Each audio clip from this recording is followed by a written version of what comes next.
Baik, assalamualaikum warahmatullahi wabarakatuh. Perkenalkan, nama saya Ibra Ramadi Ahmad dari D3 Perbankan dan Keuangan kelas 5B. Baik, di sini kepada yang terhormat Bapak Idau Gedawan Sabab selaku dosen pengampu mata kuliah praktikum audit internal bank. Baik, di sini saya akan menganalisis kasus fraud di Bank BUMN yang dimana skandal sensitif Bank BTN pada tahun 2023.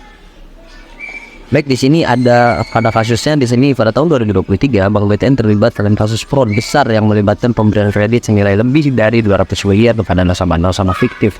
Dampak dari kasus ini cukup serius, baik dari segi finansial maupun reputasional. Yang pertama, di sini ada kerugian finansial dengan nilai kerugian lebih dari 200 miliar. Bank mengalami tekanan finansial yang signifikan. Ini bukan hanya berdampak pada cash flow, tetapi juga dapat mengancam stabilitas operasional jika tidak ditangani dengan baik.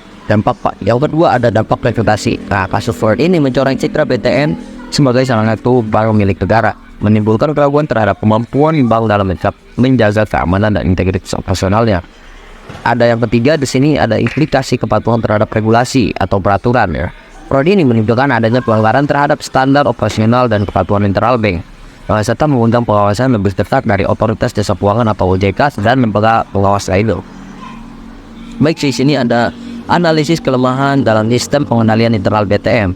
Nah, di sini kasus ini mengindikasikan adanya beberapa kelemahan dalam sistem pengendalian internal BTN terkait pemberian kredit. Berikut adalah analisis kelemahan tersebut. Nah, yang pertama adalah ketidakcukupan dalam proses verifikasi dan validasi data nasabah. Yang pertama ada verifikasi identitas yang lemah. Adanya nasabah fiktif menunjukkan bahwa BTN tidak memiliki proses verifikasi data identitas yang ketat. Prosedur Know Your Customer atau KYC apakah tidak dijalankan dengan baik, memungkinkan data nasabah melewati proses verifikasi data. Yang kedua ada kurangnya validasi dokumen. Nah, tidak adanya pemeriksaan menyeluruh terhadap dokumen pendukung kredit seperti laporan keuangan atau NPWP atau slip gaji memudahkan masuknya data yang tidak sah. Nah, baik, di sini ada sistem otorisasi yang tidak ketat. Yang pertama ada permisahan tugas yang lemah. Proses ini bertujuan kredit seharusnya dilakukan oleh beberapa pihak untuk menghindari konflik kepentingan dan kolusi. Dalam kasus ini tidak adanya pemisahan yang tegas, kemungkinan satu atau lebih pegawai untuk menyetujui kredit fiktif tanpa kontrol yang memadai. Yang kedua ada tanggung jawab yang tidak berlapis. Nah, proses otorisasi dalam pemberian kredit harusnya melibatkan beberapa level pengecekan, terutama untuk kredit dalam jumlah besar. Ketidakadaan prosedur ini memudahkan terjadinya manipulasi data dan pengerjaan fiktif tanpa terdeteksi oleh pihak internal Bank BTN tersebut. Nah, di sini ada ketidakmampuan dalam mengidentifikasi indikasi fraud atau red flag. Baik, di sini untuk yang pertama ketidakcocokan data nasabah. Dalam kasus ini nasabah fiktif yang tidak memiliki kemampuan bayar tetap mendapatkan kredit dalam jumlah besar. Hal ini menunjukkan bahwa pihak bank tidak memantau kecocokan antara profil risiko nasabah dan jumlah kredit yang diajukan. Yang kedua ada pola pengajuan yang tidak wajar.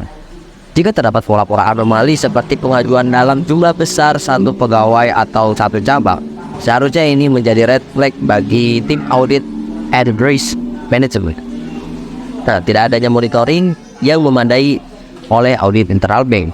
Nah, di sini proses audit yang kurang mendalam. Audit internal BTN tampaknya tidak melakukan monitoring secara menyeluruh terhadap proses pemberian kredit. Idealnya, audit internal harus mampu mengindikasikan resiko-resiko yang terjadi dalam proses kredit. Baik, di sini ada yang kedua, ketergantungan pada kontrol manual. Nah, pengawasan manual mungkin masih dominan di BTN yang membuat proses monitoring menjadi lebih lambat dan rentan terhadap human error atau kolusi.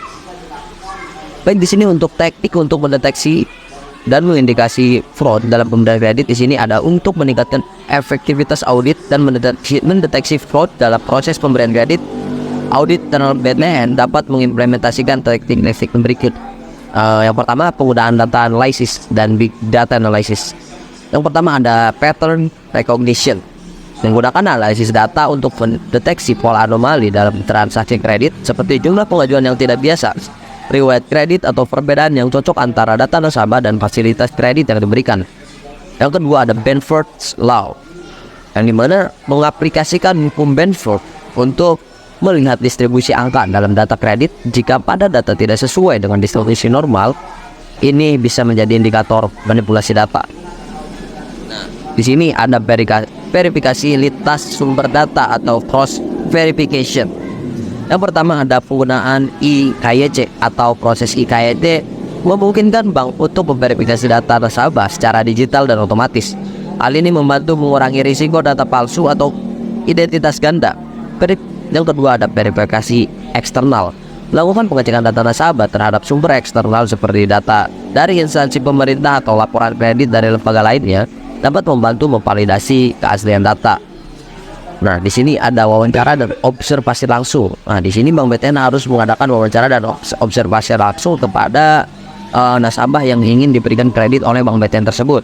Nah, di sini interview dan wawancara penting untuk melakukan wawancara dengan pegawai yang terlibat dalam proses kredit untuk mengidentifikasi perilaku atau tindakan yang mencurigakan. Dan yang kedua ada observasi proses kerja. Melakukan observasi langsung terhadap proses persetujuan kredit, terutama pada pegawai atau cabang yang memiliki pola pengajuan kredit yang tidak wajar, contohnya sebuah. Nah, di sini ada implementasi teknologi deteksi fraud secara real time, atau yang dimana ini adalah yang pertama ada anomaly detection algorithm. Algoritma ini dapat mendeteksi fraud transaksi yang mencurigakan, membantu tim pengawasan untuk melakukan penanganan segera jika ada indikasi fraud. Yang kedua ada machine learning atau mesin pencari. Algoritma machine learning mampu mengindikasikan pola-pola fraud dengan cepat berdasarkan data historis, sehingga membantu mendeteksi transaksi mencurigakan sejak dini.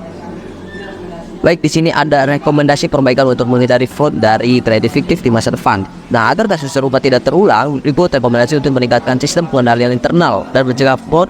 Yang pertama ada memperkuat sistem pengendalian dan proses verifikasi. Yang kedua ada pemisahan tugas yang ketat, memastikan bahwa setiap langkah dalam proses kredit mulai dari pengajuan, verifikasi hingga persetujuan dilakukan oleh pihak yang berbeda untuk mengurangi risiko kolusi. Yang kedua ada hierarki persetujuan kredit yang berlapis. Kredit dengan jumlah besar harus melalui beberapa tingkat persetujuan yang melibatkan level otoritas yang lebih tinggi agar risiko kecurangan dapat diminimalisir. Baik, di sini ada rekomendasi perbaikan. Nah, yang di sini untuk penerapan pencegahan fraud. Yang pertama adalah implementasi IKYC dan sistem OCR. Teknologi ini dapat membantu mengindikasikan dokumen palsu dan memastikan data nasabah diverifikasi secara akurat sebelum proses kredit dilakukan. Dan yang kedua ada sistem deteksi fraud berbasis AI. Menggunakan algoritma ini, AI untuk mendeteksi transaksi mencurigakan dan memberi peringatan dini bagi tim pengawasan. Nah, baik, di sini ada pelatihan dan pendidikan karyawan tentang pencegahan kasus fraud. Yang pertama ada pelatihan pencegahan kasus fraud secara rutin, memberikan pelatihan reguler untuk mengedukasi pegawai terkait cara mendeteksi indikasi fraud, pentingnya menjaga integritas dan serta risiko hukum yang dapat dihadapi jika terlibat dalam praktik fraud. Dan yang kedua ada sistem pelaporan fraud atau whistleblowing. Membangun sistem pelaporan yang aman dan terpercaya agar pegawai yang menemukan indikasi fraud dapat melaporkannya tanpa khawatir akan risiko intimidasi atau ancaman. Nah, baik, di sini ada audit dan evaluasi kebijakan secara berkala. Audit berkala di cabang yang beresiko tinggi, cabang-cabang dengan pengajuan kredit tinggi, atau yang menunjukkan pola pengajuan tidak wajar harus diaudit lebih sering untuk memastikan kepatuhan terhadap prosedur. Dan yang kedua di sini ada evaluasi kebijakan internal. Lakukan evaluasi secara rutin atas kebijakan pemberian kredit agar selalu relevan dan dapat menghadapi potensi modus fraud baru. Baik, di sini kesimpulannya. Untuk kesimpulannya, kasus fraud kredit fiktif di BTN menunjukkan pentingnya sistem pengendalian internal yang kuat, pemanfaatan teknologi dalam deteksi fraud, serta pentingnya pelatihan karyawan mengenai pencegahan fraud dengan langkah-langkah perbaikan yang tepat.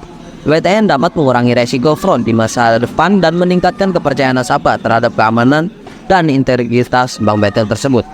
Peran audit internal yang proaktif juga sangat penting dalam mengindikasikan dan menangani red flag secara dini hingga dapat menjadi stabilitas dan kesehatan operasional Bank BTN tersebut.